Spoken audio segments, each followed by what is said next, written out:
Sigur Ujali Handeskiat Nogala, Dejadostan, his deskiat Nido Hest, Kosa Ye, Ost, Dogenasa, to Gilucha. Nihu, the Joyen, Deskinia says, no less Gayoni Dogest to you, Duncan. Father, we just thank you again for this evening. We thank you for all your blessings that you have bestowed on us. Lord, I just ask you to be with each and every one throughout this weather. Lord, I just pray that you would just give us a safe trip home. And those that have to travel quite a ways, Lord, I just ask that you keep your hands upon us and you just guide us. In your name we pray. Amen. Amen. Okay, Shelley, will you do roll call, please? Yes, sir. Keith Austin. Here. Danny Callison. Here. Julia Coates. Here. Sean Crittenden. Here. Joe Deere. Mike Dobbins. Here. Rex Jordan. Johnny Kidwell. Here. Darrell Legg. Here. Wes Snowfire. Dora Petskowski. Here. Joshua Sam. Here. Mike Shambaugh. Here. Milvina Shotpouch. E.O. Smith. Here. Condessa Teehee. Victoria Vasquez. We have a quorum. Okay, if everybody's had a chance to look at the minutes, could I have a motion? We have a motion and a second. All in favor? Aye. All opposed? Motion carries.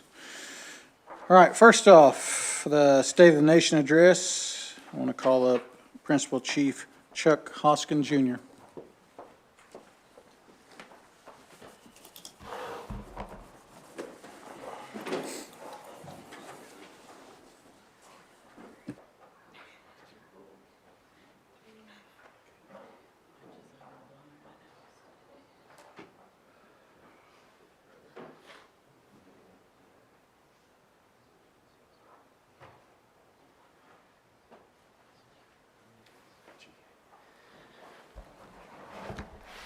OCO, Mr. Speaker, council members, I appreciate the opportunity to report to you on the state of the Cherokee Nation here at our November regular council meeting. I want to spend some time talking about the many things that we all have going on, but one that I think warrants careful focus, which is our push to seat the delegate under the Treaty of New Echota to the U.S. House of Representatives. We are, Mr. Speaker, closer than we've ever been. Now, from the beginning, back in August 2019, when we brought forward Kim Teehee, and this council unanimously confirmed her, we knew it would be a long journey. The United States has never easily yielded on a treaty provision, and we know that they've broken a great many treaty provisions. So we knew the path would be long.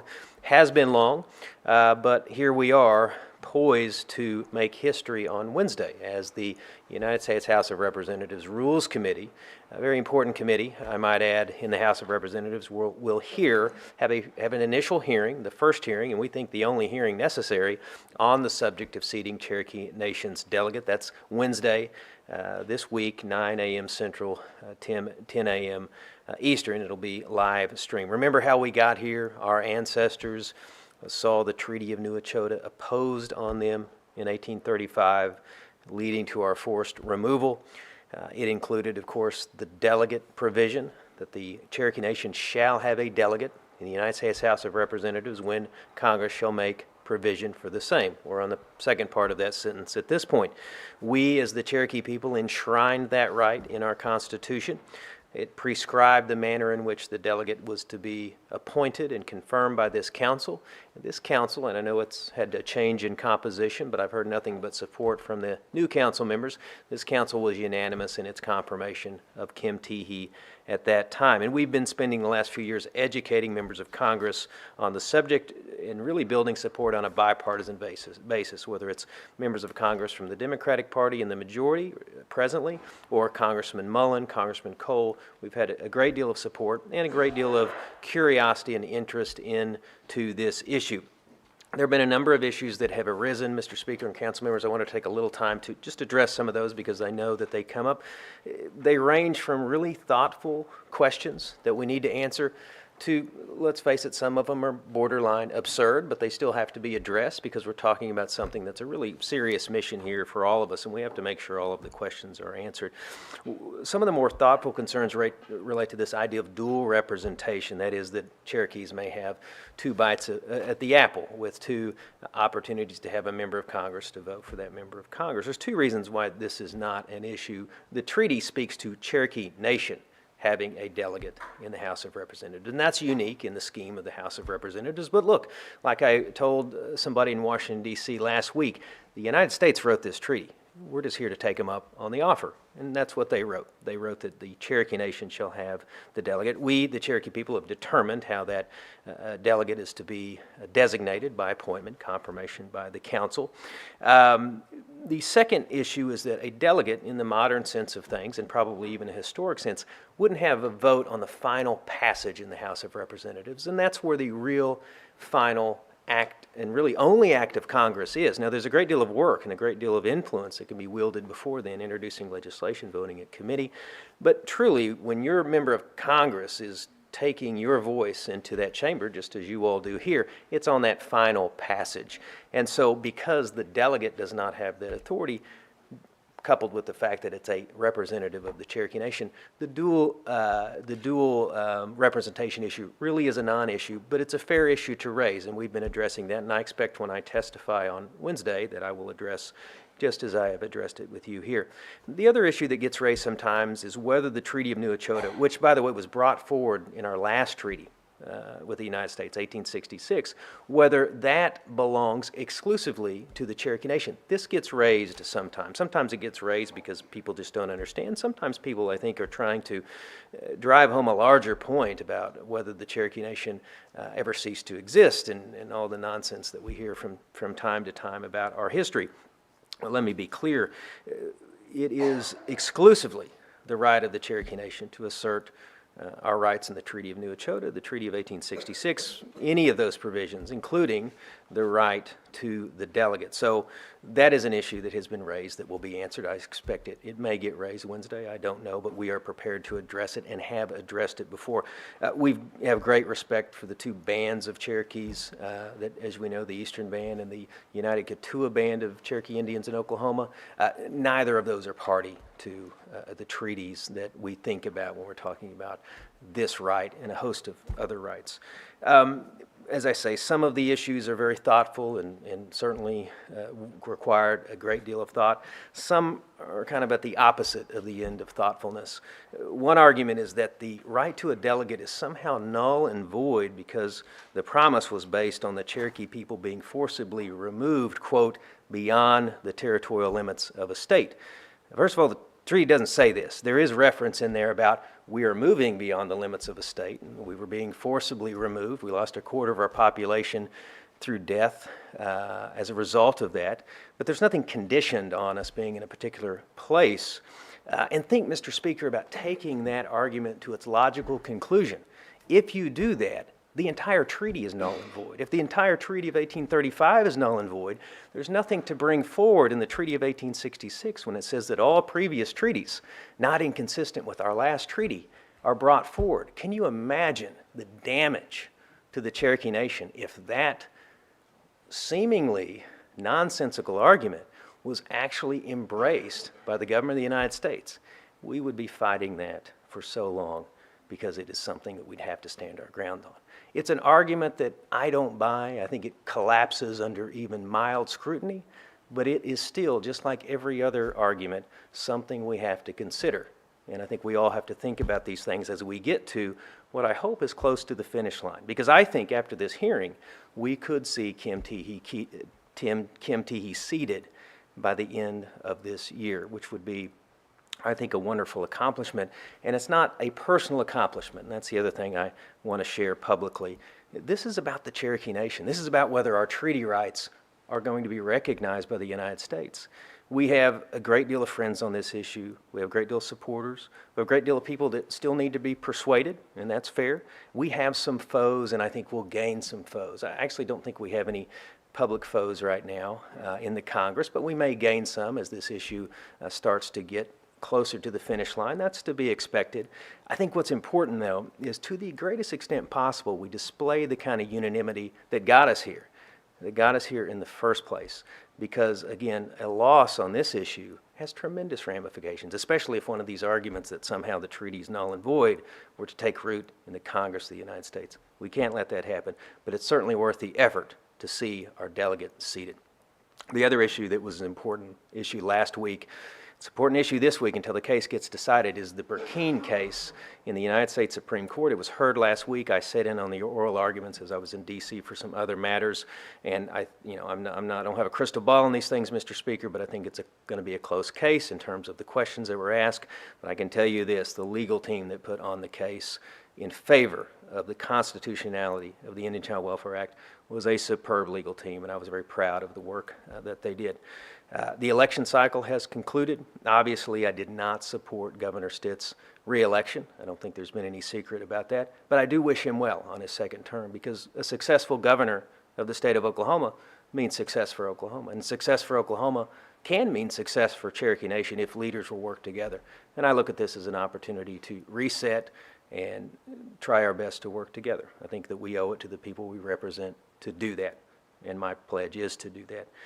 Across the other races, a number of people that I think are favorable to the Cherokee Nation did win, and I think we should all be encouraged by the outcome of some of those races. We continue to have a good bipartisan relationship, I feel, state, local, and federal, and we need to keep building upon that. In this election cycle, Mr. Speaker, it was unprecedented. 2 senators, a governor's race that we had to weigh in on, an open second district seat, which is very consequential for the Cherokee Nation, and then a host of other races. The total spend on political races this cycle was $7.5 million, combining what the Council of the Cherokee Nation approved in the PAC Committee and spending by Cherokee Nation businesses. Bipartisan basis as always, but this year was simply a different year. And on these issues, we have to weigh in a number of ways, including campaign finance. Other issues that have been important this week, the Warrior Flight. Many of you went to the Warrior Banquet. I had an opportunity to connect with the veterans in D.C., and our Veterans Department and the other staff just did a wonderful job making them comfortable, having them have an opportunity to see these monuments built for them, and it was really proud just to see our staff taking such good care of these veterans, and of course we're proud of the veterans. Finally, Mr. Speaker, we had the Child Care Task Force report, which will be issued to the council and publicly. We made some announcements today. We talked about the Child Care Task Force, which has identified some gaps. We have some gaps within our own system. So we've raised child care pay here at the Cherokee Nation by 35%. We have a sign-on bonus now of $1,000. We're working on a retention bonus. And for our workforce, we're working on an opportunity to put pre-tax dollars in a savings account so you can help pay for that child care. So this task force, led by Ann and I, Terry Lee Montgomery serves on it. There's some other staff members that serve on it that have done a wonderful job showing us, sort of informing us, Mr. Speaker, how we should improve child care both internally and then for the entire reservation. And one area we found where there's a real gap is in Rogers County, and we announced today that we will build a child care center in Rogers County, specifically at Catoosa, specifically next to the Hard Rock. It's something that's going to benefit Hard Rock staff. We envision a 24/7 operation. We've been working with Mr. Garrett and his team. We'll bring you more details, but this will also help the community there. And I think it shows that where we see there's a gap, we're trying to lean in and fill that gap. And goodness knows there's other places we need to look at as well, but I think we're making some good progress on an issue that's important, I know, to each and every one of you.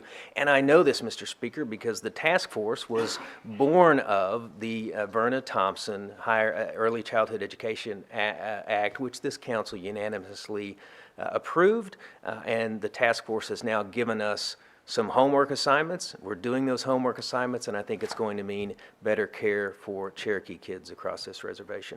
Mr. Speaker, thank you for your time and attention. All the council members, Waddell. Good words, Chief, and we so support your efforts to protect our sovereignty and represent our tribe in Washington.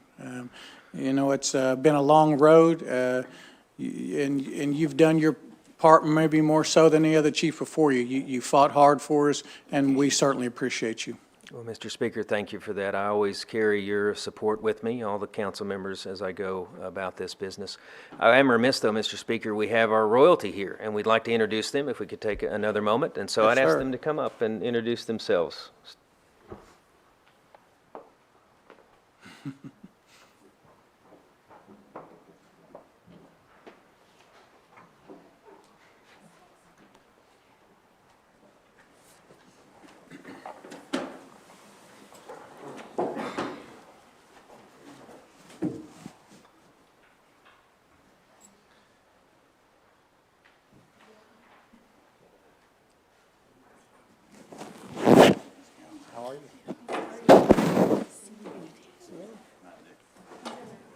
Paulson, remember me? All right. Hey, how are you?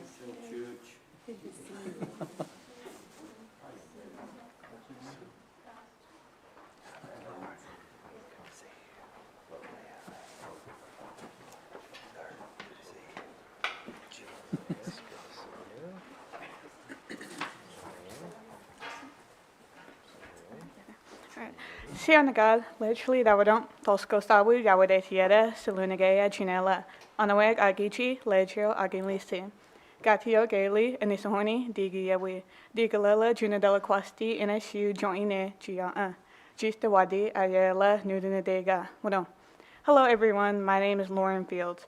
I'm 21 years old and I'm from Sallisaw, Oklahoma. I'm the daughter of Betty Jo Fields and the granddaughter of Nancy Fields. I'm the 2022-2023 Miss Turkey. It's an honor to be here with all of you tonight, and I want to say Widow for taking the time out to see us. I'm currently a junior at Northeastern State University, where I am pursuing a major in health and human performance and a minor in pre-health. And after graduating from NSU, I would like to pursue a doctorate of physical therapy degree before coming back to work for the Cherokee Nation. Widow.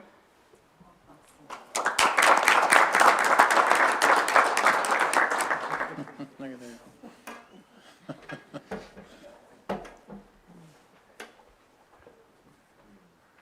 Stand up one more. Asiana Godwini da Sidley Iago da Tiada, Uodu Higanagasa Injinadal Costi. Hello everyone, my name is Winnie. I'm 6 years old and I go to Grandview School. What up?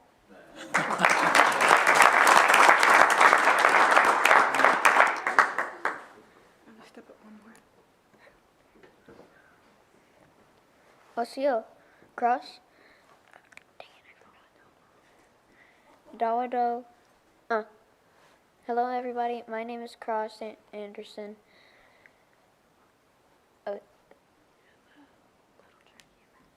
Little Cherokee Ambassador. What up?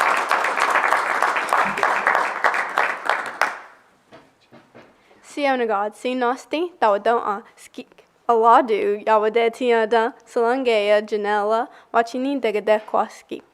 Hello everyone, my name is Macy Fields. I'm 16 years old and from Sallisaw. I'm the 2022-2023 Junior Miss Cherokee. I would like to thank you all for having me here today. Widow.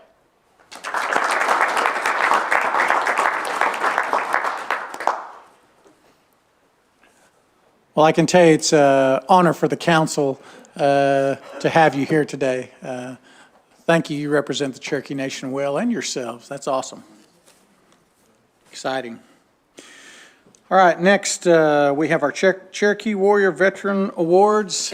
We got S. Joe Crittenton and Deputy Chief Brian Warner.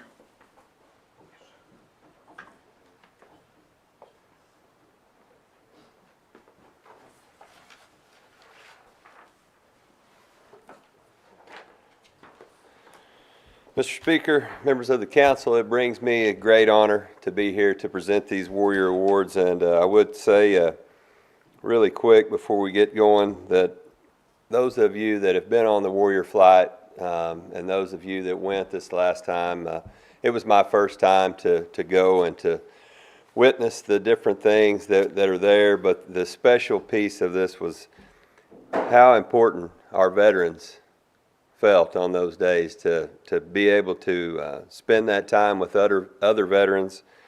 And Secretary, I want to tell you, thank you to your staff, thank you to you, sir, and all the staff and all the volunteers, because it really made it a beautiful effort when we all came together in the spirit of Gadugi. They worked together. There's patches where things might get a little rocky, but boy, we just smooth them right on out, and that's what we do for our people. And to be a part of the National Museum of the American Indian and that procession with all the other tribes that were there, that was really something special. It was truly an honor, and more than an honor, it was a blessing. And we just need to remember that we are blessed to be a blessing as we go forward. So, sir, thank you. Yes. Well, tonight our first veteran comes out of District 10, Miss Melvina Shot Pouch, but tonight is David Van Dunham. Mr. Dunham,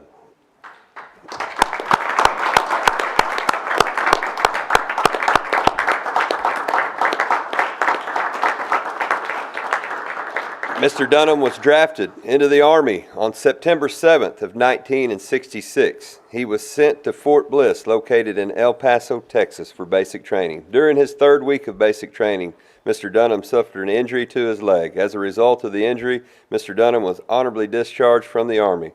Medals received: the National Defense Service Medal. Mr. Dunham, on behalf of a grateful nation, sir, we thank you for your service.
Well, number one, I'm really proud to be part of Cherokee.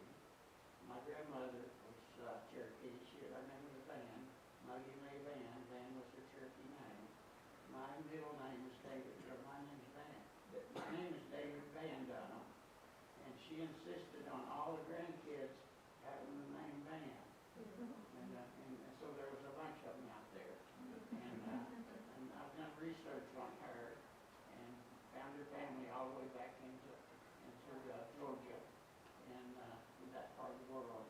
I'm really sympathetic what has happened to the Cherokees over the movement, and I'm very sympathetic about what has happened to all the Indian tribes in the United States.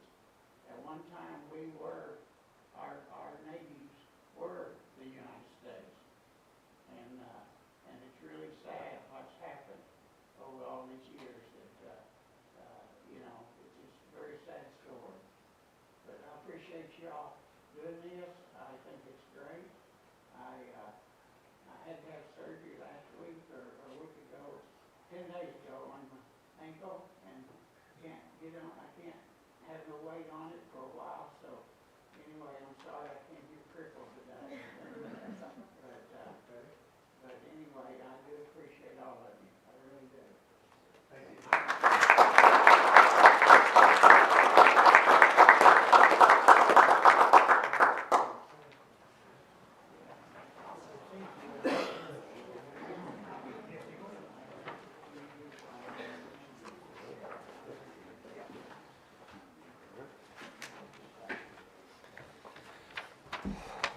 All right, our next proud warrior tonight is Mr. Jerry Dale Morris.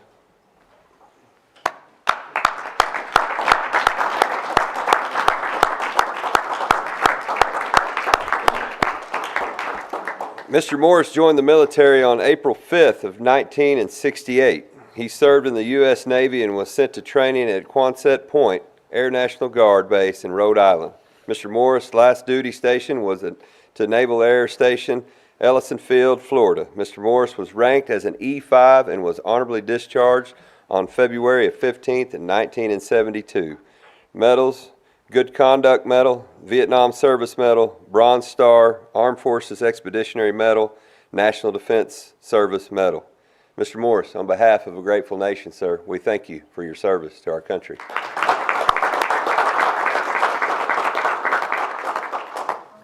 And this one, yes, I think also too, I know Councilor Dobbins, Councilor Smith, but also District 2, Ms. Candace Teehee.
Proud to be representing the Cherokee Nation in the warrior program here.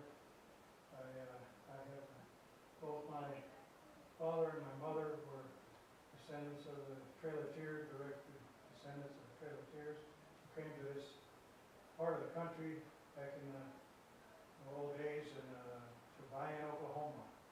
And I'm really proud of being born and raised around Cheyenne, Oklahoma. And my children all graduated from school there, and I'm just really proud to be a Cherokee. Thank you.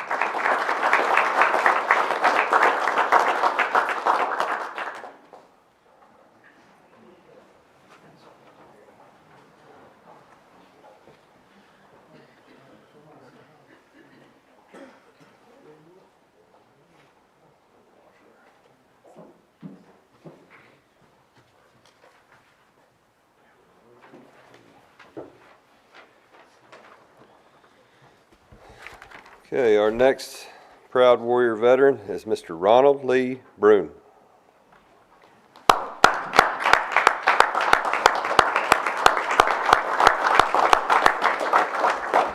Mr. Brune enlisted in the Army in February of 1982 and went to basic training at Fort Jackson, South Carolina. After training, he was assigned to the 101st Airborne Division in Fort Campbell, Kentucky.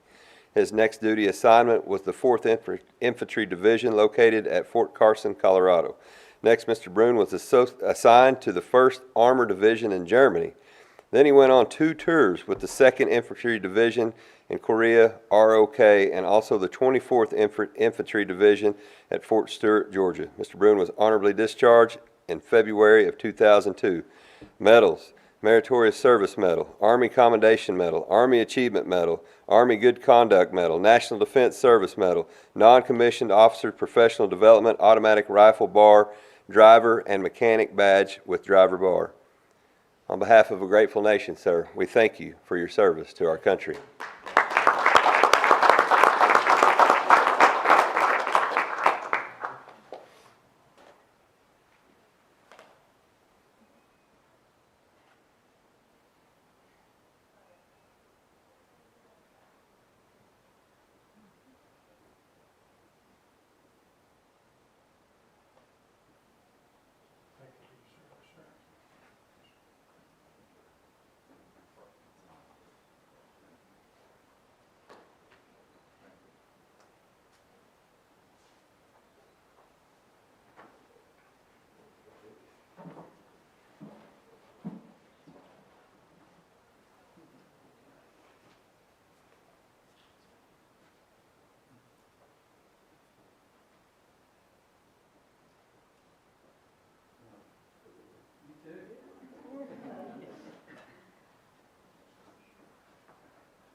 Mr. Speaker, members of the council, this concludes our Warrior Awards. And again, just so thankful to our Veterans Affairs Department for the things that they do each and every day for all of our veterans. And just remember that, in God we trust.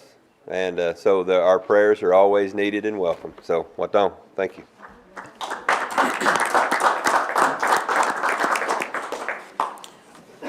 Thank you, Deputy. Thank you, Secretary Crittenden. All right, moving down to action of unfinished business and unpending. Committee reports, we've already heard from our CEO, Chuck Garrett, today. So old business, none pending, and new business. Mr. Speaker, I'd like to make a motion to amend the agenda in consideration of adding items 7, 8, and 9 to our list of things to be voted on. We have a motion and a second to amend the agenda to add items 7, 8, and 9. All in favor? Aye. All opposed? All right, that carries.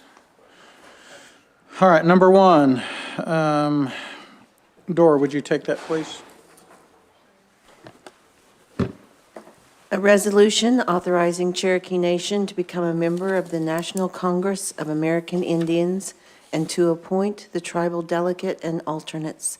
I put this in the form of a motion. We have a motion and a second. All in favor? Aye. All opposed? Motion carries. Number 2, Rex, would you take that, please? Yes, this is a resolution confirming the reappointment of John Sparks as a member of the Cherokee Nation Gaming Commission, and I put that in the form of a motion. Second. We have a motion and a second. All in favor? Aye. All opposed? Motion carries. Number 3, Councilman Crittenden, would you take that, please? Yes, this is a resolution confirming the reappointment of Rick Doherty to the board, member seat of the Cherokee Nation Election Board Commissioner. I put that in the form of a motion. Mr. Speaker, there's a misspelling here that just needs to be noted in the word member in the resolution title. The E is missing. Okay. Oh, thank you. All right, we have a motion and a second. All in favor? Aye. All opposed? All right, that passes. Condessa, would you take number 4, please? Yes. A legislative act amending Title 21, Section 1835.1, and creating Title 21, Section 1835.2 of the Cherokee Nation Code annotated relating to offenses against property. I put this forward in the form of a motion. Second. We have a motion and a second. All in favor? Aye. All opposed? Aye. Motion carries. Number 5, Councilman Sam, would you take this, please? This is an act amending Legislative Act Number 29-22, authorizing the comprehensive capital budget for fiscal year 2023, Mod 1, and declaring an emergency. And I put this in form of a motion. Second. We have a motion and a second. All in favor? Aye. All opposed? Motion carries. Number 6, Councilman Callison, would you take that, please? An act amending Legislative Act Number 30-22, authorizing the comprehensive operating budget for fiscal year 2023, Mod 1, and declaring an emergency. I put this in the form of a motion. Second. We have a motion and a second. All in favor? Aye. All opposed? Motion carries. All right, from the amended items, number 7, Councilman Deere, would you take that? This is a resolution authorizing the Cherokee Nation to sell real estate to the Housing Authority of the Cherokee Nation. I put that in the form of a motion. Second. Have a motion and a second. All in favor? Aye. All opposed? Motion carries. Number 8, Dr. Dobbins, would you take that, please? An act amending Legislative Act 29-22, authorizing the comprehensive capital budget for fiscal year 2023, Mod 2, and declaring an emergency. I move for its approval. Second. We have a motion and a second. All in favor? Aye. All opposed? All right, number 9, Councilman Kidwell, would you take that, please? This is an act amending Legislative Act Number 30-22, authorizing the comprehensive operating budget for fiscal year 2023, Mod 2, and declaring an emergency. I move for its approval. Second. We have a motion and a second. All in favor? All opposed? Okay, that is the end of our agenda. Does anybody have any announcements on this side of me? Councilman Deere? I'm just going to reiterate what I said earlier. We are having a hog fry 11 to 2 at Mack Taylor Park in Sperry this weekend, but be aware of the weather and maybe a possible location because it's scheduled to be outside. So besides that, thank you. That's it. Okay. Councilman Coates? Yeah, I'd like to announce we've got at-large community meetings happening this coming weekend with the chief, the deputy chief, and others from the Cherokee Nation, including the registration department, who will be doing photo IDs. And we'll be in Scottsdale, Arizona on Saturday, and we'll be in Tucson, Arizona on Sunday, and we don't anticipate any weather problems whatsoever. So, everybody come out. Thank you, ma'am. Councilman Crittenden? I'd like to ask everybody to remember the Terman family, family in Stillwell, lost a father and a daughter. Just remember them in your prayers, if you would. Thank you, sir. Anybody to my left? Victoria? Yes, I would like to just place homage for, I'm sorry, I'm emotional, that we lost a wonderful, beautiful lady in Bonita, Oklahoma, Miss Jane Price, who was a wonderful Cherokee woman that lived to be the age of 102. And Wow. she was one of her most faithful voters, and she paid attention to everything going on in Cherokee Nation, loved our chief, and we will just miss her and pray for her family. Thank you. Anybody else? Candace? I would like to announce that there will be a District 2 community meeting in the Briggs community at the Tri-Community Building that serves the Welling, Eldon, and Briggs areas from 5:30 to 7:30. Hopefully, folks can make it out. Okay, anybody else? You know, it is a blessed day. Even though we have a little weather, it's been a good day. It's been a long day. I think we accomplished a lot of good things.